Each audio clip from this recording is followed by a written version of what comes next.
Did you know if people work with nature rather than against it, we can restore the environment while building resilient communities and profitable businesses? I'm Daniel Hartz, and this is the Sustainability Champions podcast, where we highlight the people, ideas, and innovations that are protecting and healing the planet. In this episode, I'm speaking with Dr. Deborah Brosnan, a scientist specializing in marine resilience and environmental risk reduction. She's known for her ability to rapidly and efficiently bring together governments, businesses, and local communities around smart solutions to climate change.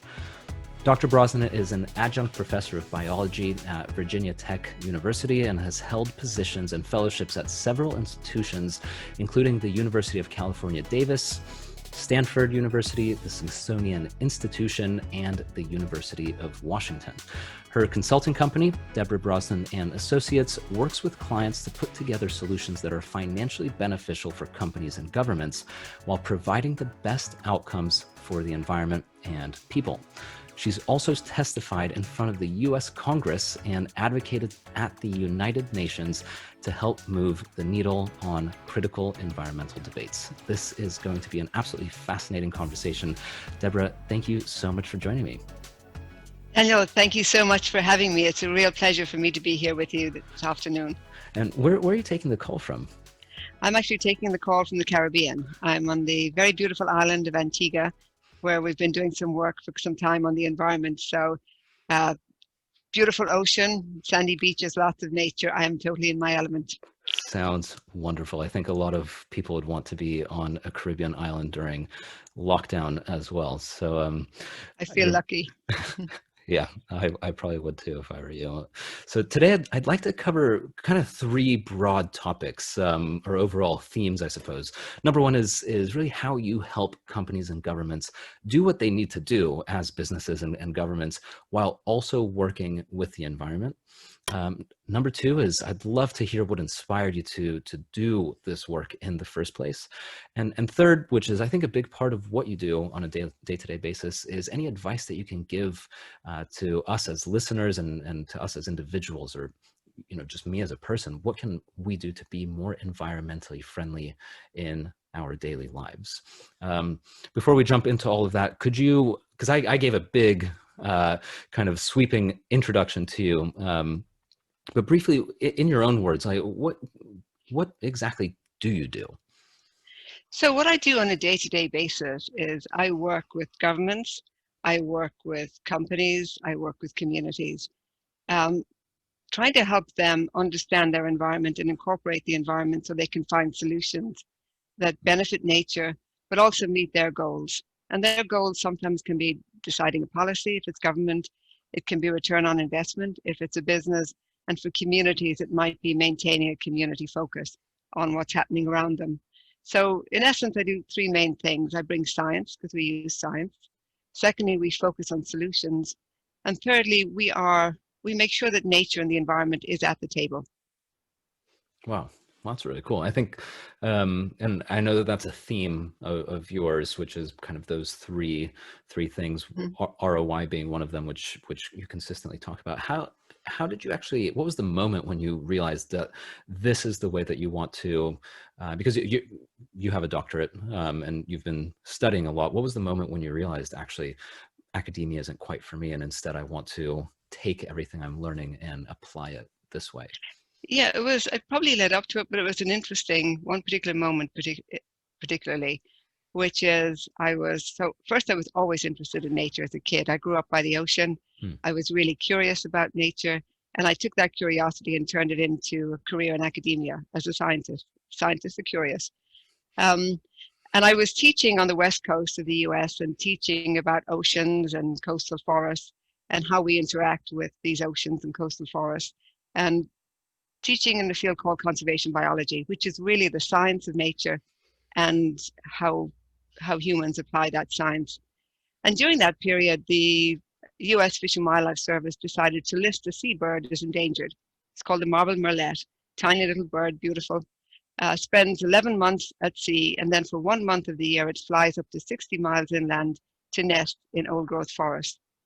And so when the agencies listed this bird as an endangered species, it wasn't just the ocean and ocean industries that were going to be affected, but logging communities and forestry communities along the west coast. And so I was teaching at that time when we were studying this bird.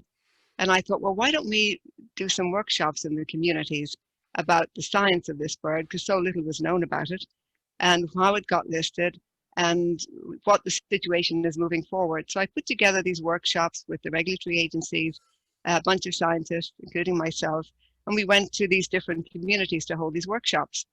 And at one of the communities, it was in Southern Oregon, quite a rural community. We were all there, we were giving talks, we were giving presentations, I was moderating, and we had a break. And during that break, I went into the restroom, me and a bunch of other women, as happens in these situations, you know. So we were in there, and then these women who were from the local community came over to talk to me. And they said, "Wow, thanks for coming, we're really glad you're here." And I said, "Oh, we're very happy to be here. We're happy to explain the science and what's going on." And they said, "No, we're really happy you're here." And we went back and forth. And I said, "No, really, we do want to come here and deliver the science." And they said, "No, I don't think you understand. We live in a small community. We are a logging-based community. All of our husbands have worked in forestry for all their years. And we've had economic downturns. And now we have this bird being listed. And we're very stressed out. We don't know what's going to happen.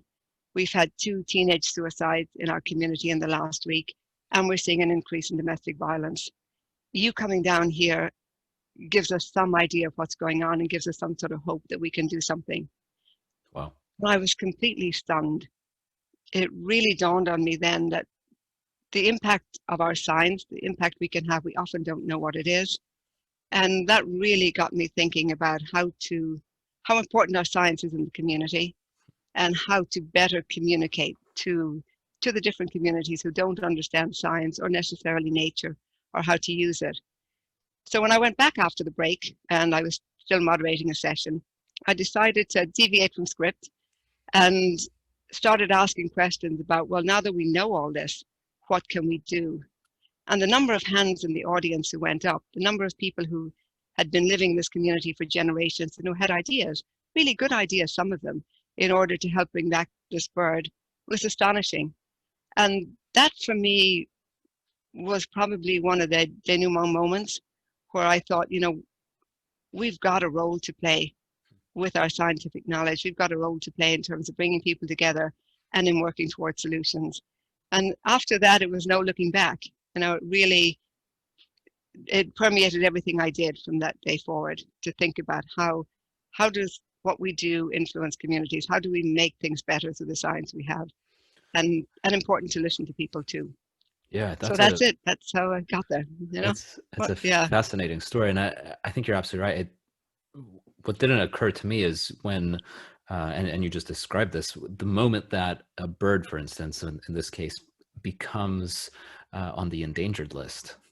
From my point of view, at least as someone who's not that involved, or I suppose I don't really understand the implications of what that means. When you told that story, I was quite surprised to hear that all of a sudden it affects how the fishing industry works in a specific region and the logging industry. So clearly, you're absolutely right. The science has far-reaching implications for people in certain industries of certain areas. Yes. Yeah, that's quite shocking, because I guess, and perhaps what it sounds like to me is that as a scientist, you hear, you do your study and then someone acts on it and you're like, okay, great, next study, or I'm going to continue it. But actually there's much more to it. And you choose how far you want to go. But I know exactly, and I felt the same for a while. When you hear that a species is listed as endangered, your first thought is, oh my gosh, this species is going to go extinct. Right. And we need to do everything we can to protect it from extinction, which is true.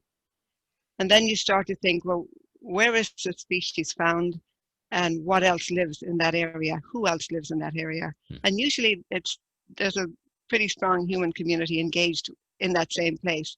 So that's what we've got to look at both. Yeah, and speaking of human community living where these animals are, a big part of what you do, and we were talking about this before we started recording, is this idea of where humans and nature intersect. And I think that's a really interesting point of view, because we are, well, first of all, humans are nature, we're part of nature. But to a certain degree, I think a lot of people think we're not part of nature. And also the way we treat nature is very different than the way the rest of nature treats nature. So when you talk about where humans and nature intersect, what exactly does that mean from your point of view? So from my point of view, it means basically, as you said first, we are part of nature. So, and everything we do on nature, we do on the planet. So if we want to build a town, we want to build a house, we are building it on nature. And that's a landscape that's dynamic. It's one we've interacted with. It's one that provides us with services and value. Mm-hmm. So everything, that's my starting point, is that that's where we interact. We then tend to alter that landscape for our own benefit. And the degree to which we alter it can be positive or it can be negative. And so let's take an example of both, because I think it's worth looking at. So where we tend to come in is when that interaction gets very strong in one way or another, or has the possibility to. So coronavirus is, I think, a very good example of the consequences of our negative interaction with nature. So for many years, we've been cutting down forests. And what that effect is that it pushes humans and wildlife closer and closer together. It's sort of trying to imagine humans and wildlife living in a tiny apartment in New York. That's kind of what it comes to. And that closeness allows viruses and diseases to jump from these animals into humans. Now, half the time it doesn't make any difference, but every now and then it does. And that's what's happened with SARS, with Ebola, and now with coronavirus 19. Deforestation, loss of natural habitats has been forcing humans and animals together, and we're seeing these outbreaks. And they've been predicted for many years. The sad thing about coronavirus is that for scientists, this is not a surprise. But were we prepared? Not, no. So the negative consequence of nature and human interacting is when we interact in that stage to the detriment of nature and to our own detriment. That is one example on the negative side. Let's turn it to the positive side now. So we know, for instance, that a lot of the work that I do, that humans living along the coast, we're now at risk from storms, we're at risk from flooding, we're at risk from storm surge, sea level rise, and we're seeing a lot of those with the hurricanes that have gone up the coast recently.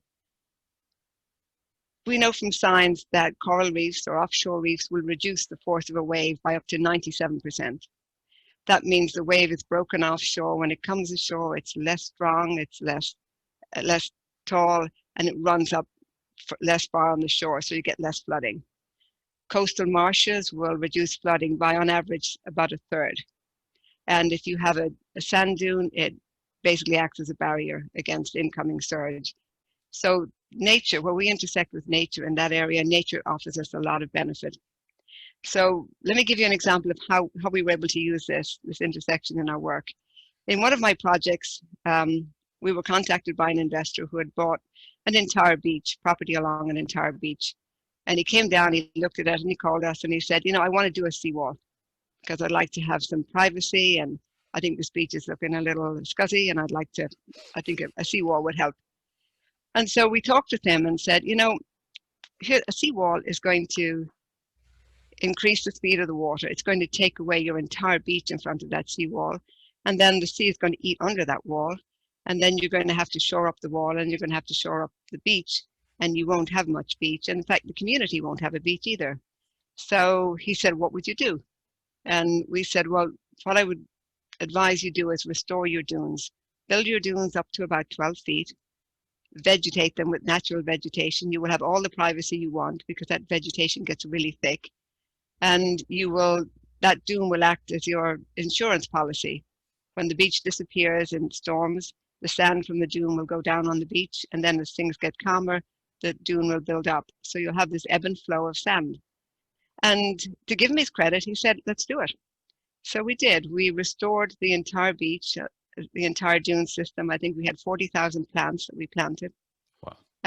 And that dune withstood 4 major hurricanes. It got hit by Hurricane Irma. It took a beating, but it held the line and it protected the property. So when the insurance guy came down, he said to him, if you had not restored that dune, your entire property would have been underwater and gone. So that to me is a really good example of working with nature. And we've talked about return on investment. To do that entire restoration cost somewhere between 200, 220,000 US dollars. Wow. The cost of the wall was $500,000 US dollars. So he saved, well, no, actually, he saved $500,000. The cost of the wall was going to be about 700,000. So That's he the saved about as $500,000. well. He didn't have any upkeep because nature is great. Nature just keeps growing by itself. It's It quite keeps doing the clever. work for you. Yeah. So in the end, his return on investment financially was really high, but in terms of sustaining the property, it was amazing. So that's an example of a very positive interaction with nature, and that's the way we'd like to have more of them happening. Yeah, that's amazing. So this property had, or the beach where the property was built, it used to have dunes. Yes, it had dunes, and when he bought it, really because so many people were using the dune system and climbing on the dunes, and Mm, it was a nice place to hang out.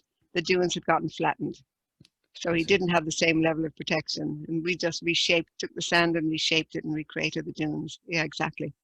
Wow, that's such a cool way to do it. I know that another way to well, like depending on, of course, where you are, but mangrove trees are a huge Yeah. protective barrier for any sort of surges and storms, as well as they're a massive ecosystem for fish and shrimp.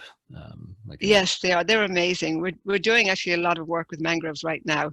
We're just again, same thing, looking at how to restore them. Which species do you use? And it's better if you have a good mix of species. But you're exactly right. They are great habitat for fish. A lot of the commercial fish that people catch start off their life in mangroves. They attenuate storms, and then they act as filters as well. So mm, for sediments and pollutions coming in, they can be a good trap for that. So they're amazing mangroves, that's and very beautiful to kayak through if you ever get a chance as well.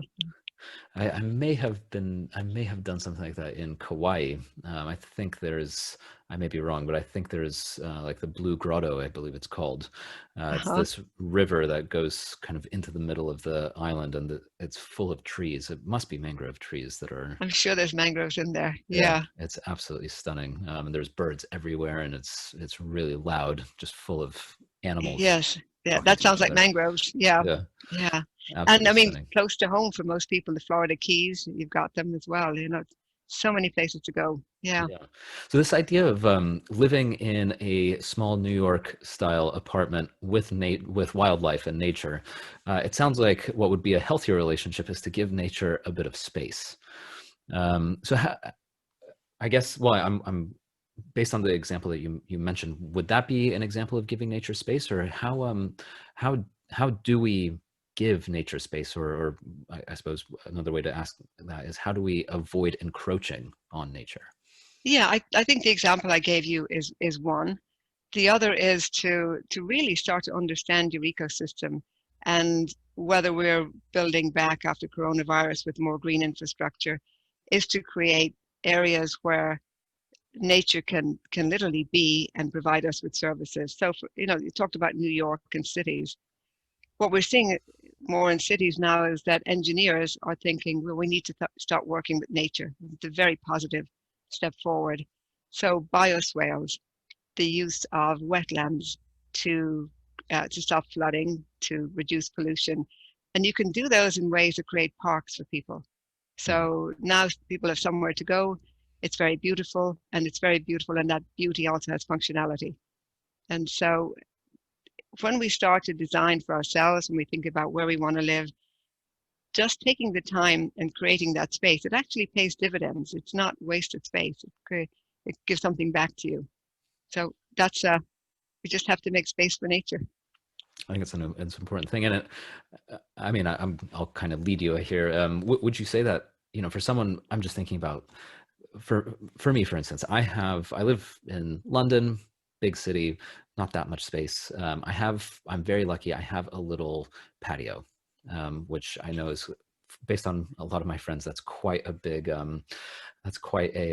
You're uh, lucky. You're exactly, yeah. I'm lucky. very lucky Yes. indeed. Yeah. Um, so can I create space for nature on my patio? Yes, you can. I mean, you can create, well, you can plant. Presume you've got some room for planters. You can plant, you can you can figure out which plants attract birds. So birds or butterflies. We were talking earlier about butterfly counts. There is a species called Buddleia that's very common in England. It's also known as the butterfly plant. Hmm. You can put plants on your patio that attract and support nature, the nature you find in London. You know, London definitely has butterflies. It has a lot of bird life. It has insect life. I don't know how you feel about insects, but insects are pretty good. Insects are Um, important.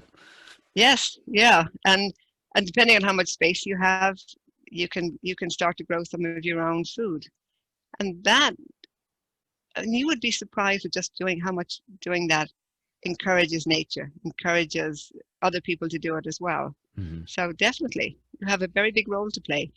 I think that's really important, and that's something that I like to always ask towards the end is really what can people do, and it's important to know that you know it sounds like what you're saying is starting small, or if small is all you can do, that's already more than enough. I Yeah.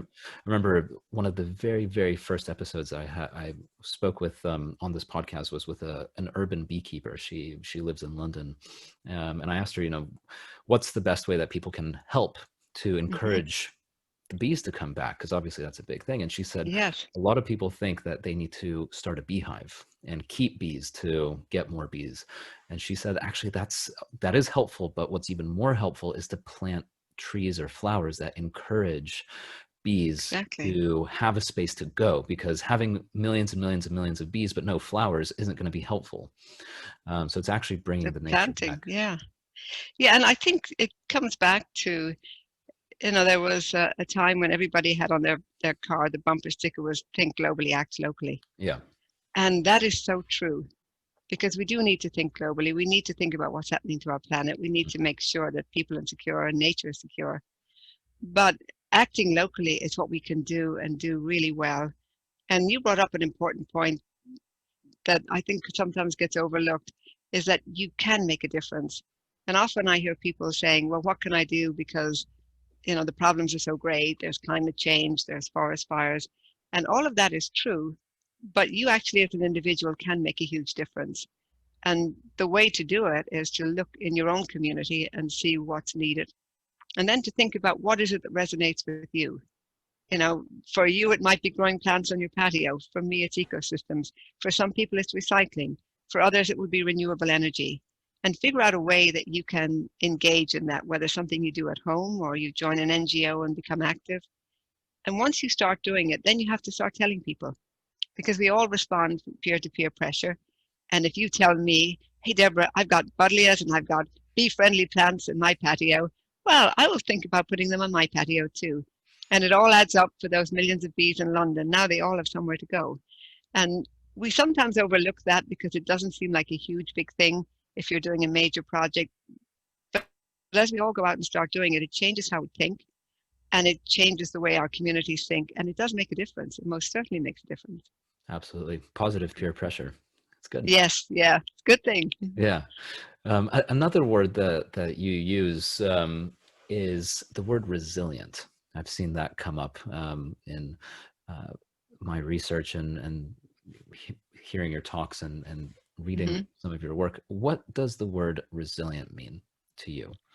So to me, resilient means the process of adapting and changing and enduring. So I look at it in two ways. So on a personal and human level, we all get challenged by something. Um, it, Coronavirus is challenging us all right now, and it is to be resilient. It's not a thing. We sometimes talk about it as though it's a feature or a property or it's a thing you have. It's not. It is the process you go through. Hmm. It's learning how to deal with these challenges.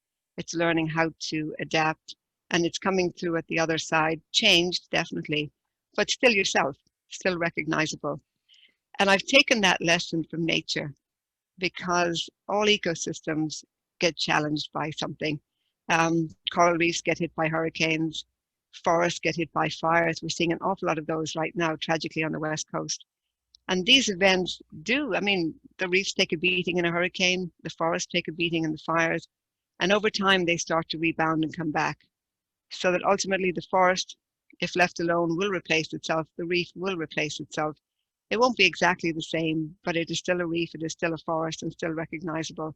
And that in ecological terms is known as resilience. Rebound with some changes. And for me, that's it. It is the process we go through. And we're all going through a resilience process right now. Absolutely, yeah. And with going to these fires, because they're quite shocking. And actually, I'm from California. I've lived both in Los Angeles and the Bay Area near San Francisco. And I'm Oh getting wow. some pretty scary looking photos from my family. Of these incredibly dark orange brown skies. It Yeah. just looks like the apocalypse. Sitting here far away in the UK, it's kind of, I think, what can I do? um, what I mean, with your understanding and knowledge of how everything works, what can I do? Is there anything I can do? For the forest fires in California directly, Yeah, probably nothing at the moment, but I really hope your family are safe and all your friends are safe because thank it is you. very scary. On a larger level of forest fires, we're looking at a changing climate. We're expecting more forest fires. We're expecting in California, in that region, we're expecting different kinds of storms and flooding. And where you are in the UK, what you can do is to help your governments, local governments, do policies and building structures that are better adapted to these changes that are coming. Speaking of the word So resilience. yes, and so on the West Coast, we need to start thinking about what kinds of fires we expect. What will drive these fires? Are they stronger winds? Are they hotter climates, which we're seeing? And how are we going to manage our landscapes? It's not just forests, but the whole landscape, chaparral, in order that fire, which is a natural process, goes through, but it doesn't take out our entire communities, Mm. which is what we're seeing in some areas now. It's very, very tragic. Yeah. So, I mean, it does come back to this idea of um, think globally, act locally. It does, doesn't it? Yeah. Yeah. Going back to, and thank you very much, by the way. So far, it seems like my family and friends are safe, and hopefully, anyone who is affected by this, it's the same. But yeah, it is a very difficult situation. To switch topics a little bit, Okay. going back to the clients that you work with, because I've at the beginning I mentioned that you work with private companies as well as governments and communities. Can you talk a little bit about who are your clients that you work with? You mentioned someone who has a beachfront property. Who are some of the other what are some of the other opportunities you get to work? Yeah, so they are varied. We work with governments, and governments are looking at environmental policy. Hmm. We work with investors, and investors are looking at um, they want to invest. Maybe they want to invest in a company, renewable energy company, or maybe they want to invest in a development that's taking place, and they want to know what are the environmental risks and what are the kind of solutions. And generally, the types of investors that we work with have an environmental sense going in. So for them, taking care of the environment is important, Hmm. and they trust us to tell them, look, this is the fragility of the environment, or this is the strength of the environment. This is what you have to take into account. And then sometimes we work with other businesses they're dealing with the environment because sometimes they have to. They've got a regulatory issue. They did something, they've got to fix it. They're afraid of doing something. They want to know how to do it right. And they come with probably with a different priority. So for some of these businesses, um, profit is the driving force, return on investment is the driving force. And I say this because not everybody shares our view on the environment. And so with that sector of people, we look at it as saying, this is how they're coming to us. Our goal is that by the time they leave us, that they will see that their relationship with nature and the environment isn't adversarial, Hmm. and that there are opportunities to do something better. And that's our goal with them. But we work across a diversity of sectors and a diversity of interests. I think the most important part for us is that we bring our integrity to the table and we expect it on the other side. Yeah, I think that's really important. Yeah. Yeah. You mentioned companies that clearly made a mistake and need to fix it. First thing that comes to mind is the oil spill that happened off the coast of Mauritius. Yeah. Is that something that you would be called in to advise on how you can clean it up and basically take? We've been called, not on that particular one, but we've been called in on other projects, usually natural resource projects. But that is a huge tragedy, and it's going to take a long time to fix. These are catastrophes, Yeah. and that's the only word for it. More often, the issues are not so huge and so massive that companies are doing. They tend to be more fixable, and they require a change in attitude. I see. What happened off the coast of Mauritius, as you know, BP oil spill is another. That these are catastrophes that generally have they didn't just happen because of one thing. There's usually a cascade of mistakes or cascade of decisions that happens that results in something that is so catastrophic and will take a very, very long time to fix.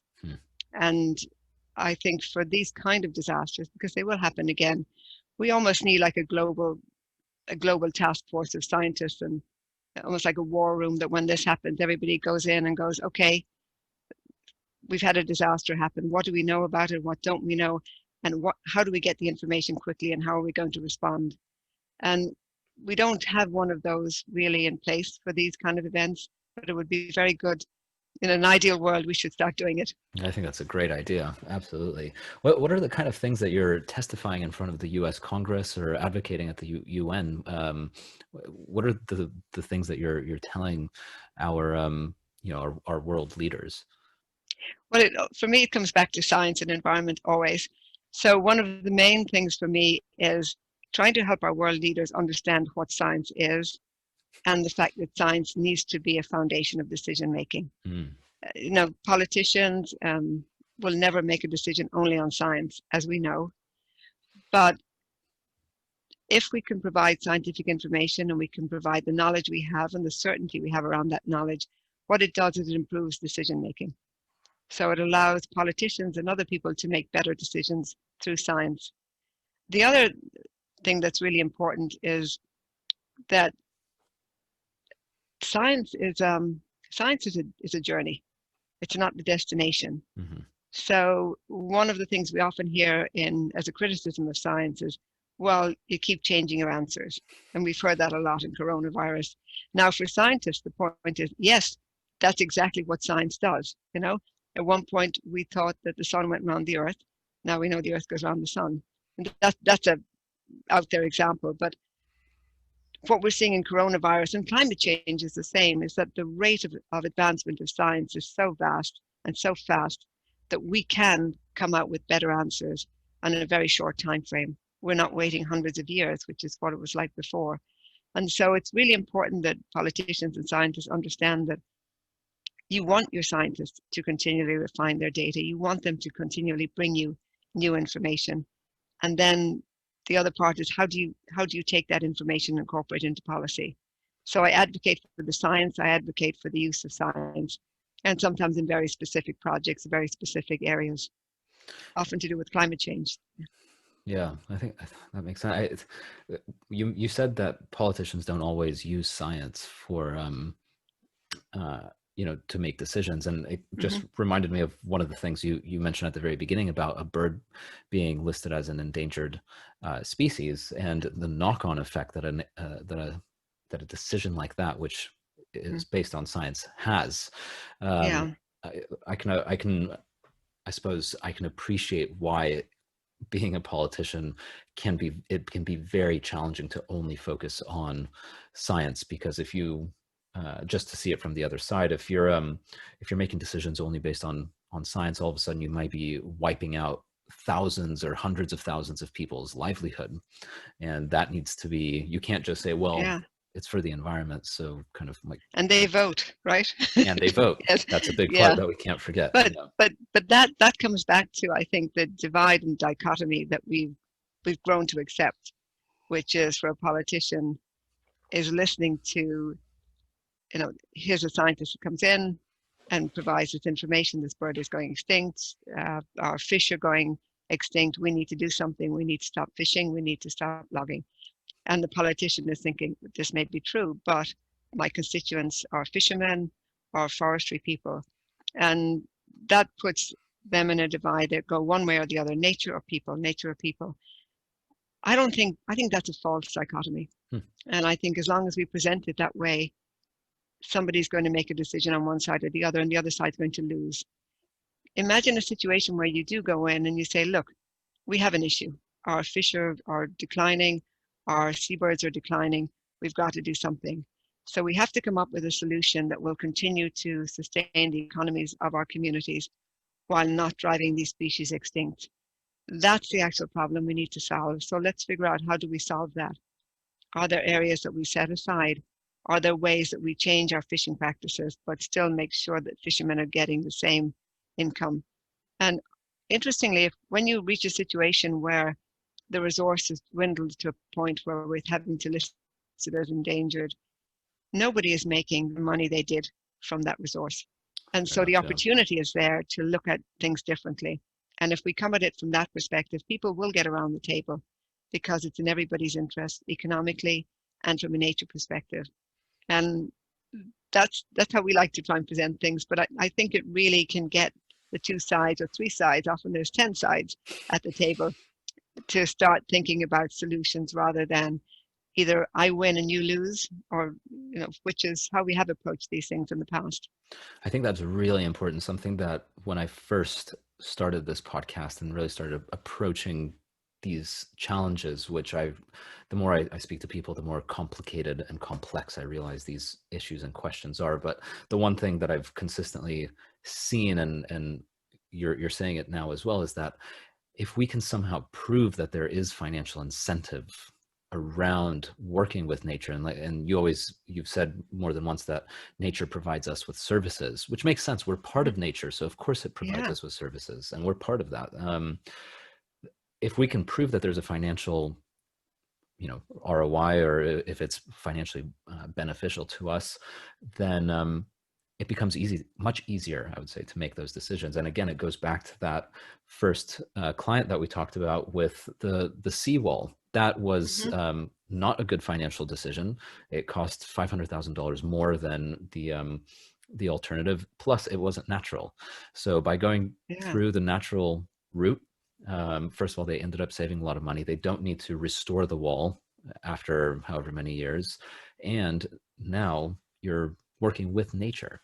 And it reminds me of like regenerative farming as well, or permaculture. After a while, Yes. the Yeah. farm just does it by itself, and you only need 2 or 3 people to run a huge operation, because rather than needing to spray on timing and have a whole schedule involved with fertilizers and sprays and weeding, you just sort of let nature do its thing, and it takes care of itself.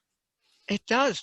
That's the beauty of it, Yeah, Yeah. and the Yeah. amount of money you end up making from from the same 100 acres of farmland ends up being substantially more, because you're not the profit is much higher. You're not buying any fertilizers, you're not buying any Mhm. sides, pesticides, herbicides, fungicides, etc. And yeah, you just make Yeah. money, and it's easier. It And you're is, isn't it? Yeah. And less every, stressful. Yep. exactly, because Yeah. nature does the work for you, just like you were saying earlier. Um, we've talked a little bit about some catastrophes and the challenges as well, but I know that you're very optimistic about the environment and nature in general, and that's something we talked hmm about before recording. What exactly are you optimistic about, Oh, I and think, why as well, I, while we're on the yeah, topic? I think I'm naturally optimistic. Um, and, but I'm optimistic today because I am seeing that people want to make a difference and are making a difference. I see that scientists are advancing science and engaging more with the community to restore reefs, to pay attention to what's happening to our landscapes, to our rivers, and that we're actually starting to do it. And I think the generations coming up are very thoughtful about the environment. They really want to see it improve. And that in turn is driving how businesses and corporations think, because they're paying attention to who's coming up and what people are asking them. So I feel really optimistic about that. I think the other too is coronavirus, despite how awful the situation is a really good example.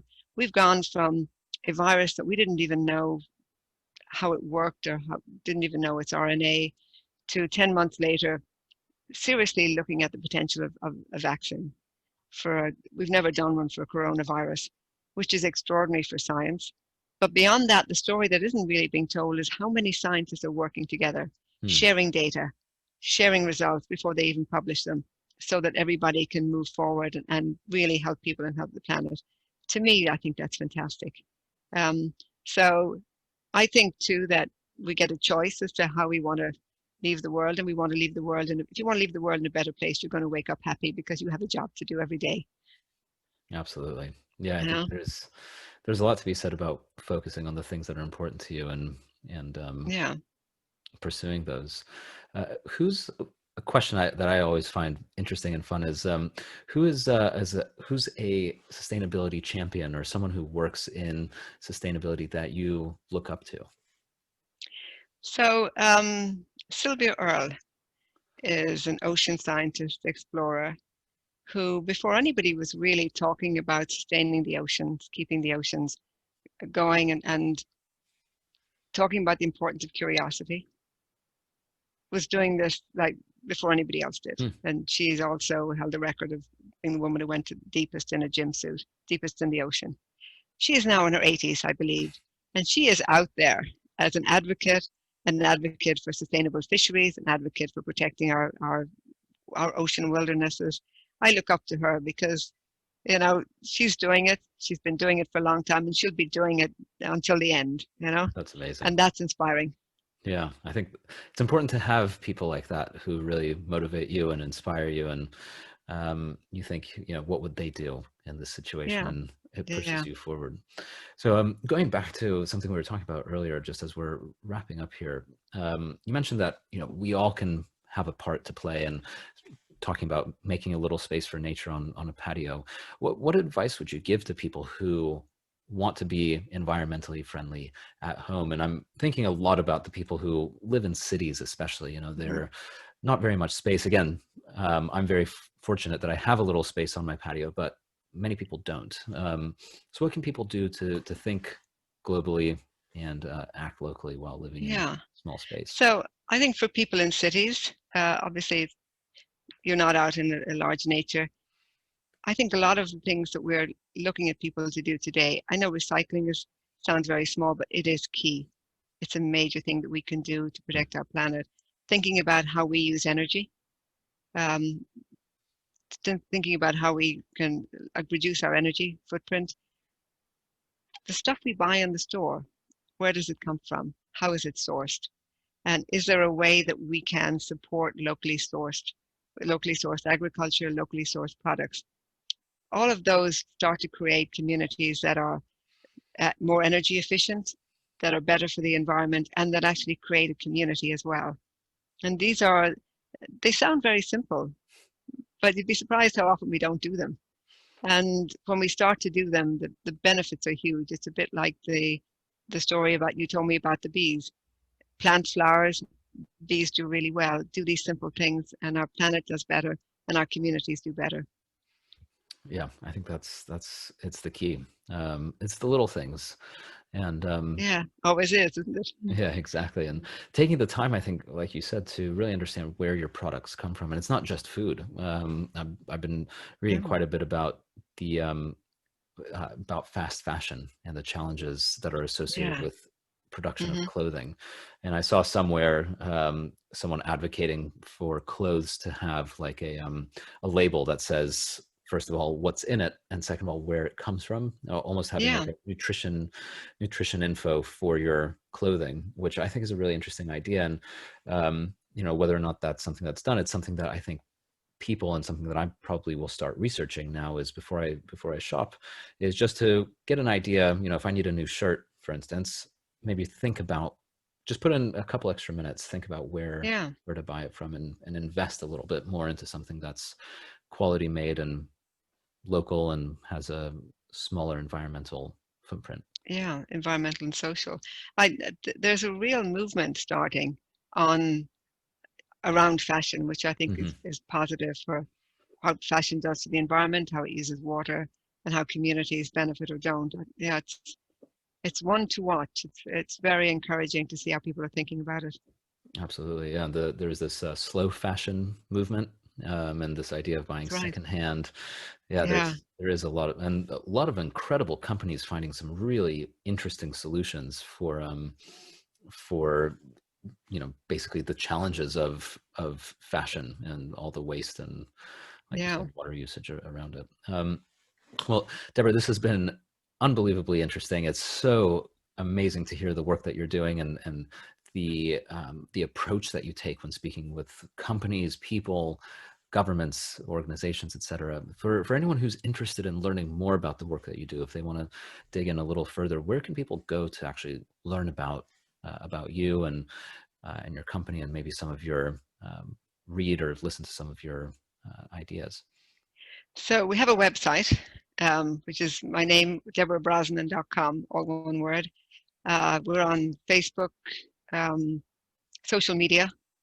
You can find us there, or just email. That's often the easiest. We do respond. And the easiest email is info, at deborahbrosnan.com. Excellent. And Yeah, get in touch. and then also you have a couple of TED Talks, or one TED Talk in specific. Yes, I do. Yes, that's on that you can find that on YouTube. Yeah, Excellent. yeah. Great. Well, Deborah, again, thank you so much for your time. Really great to speak with you and to hear about the work that you're doing. Thank you so much, Daniel. Thank you for inviting me to speak with you. I enjoyed it very, very much. Thank you very much for listening to this episode. If you enjoyed it, give us a 5-star rating. And also, please subscribe, whether on your podcast app or on YouTube. And that way you can be the first to know about new episodes. Thank you very much, and talk to you soon.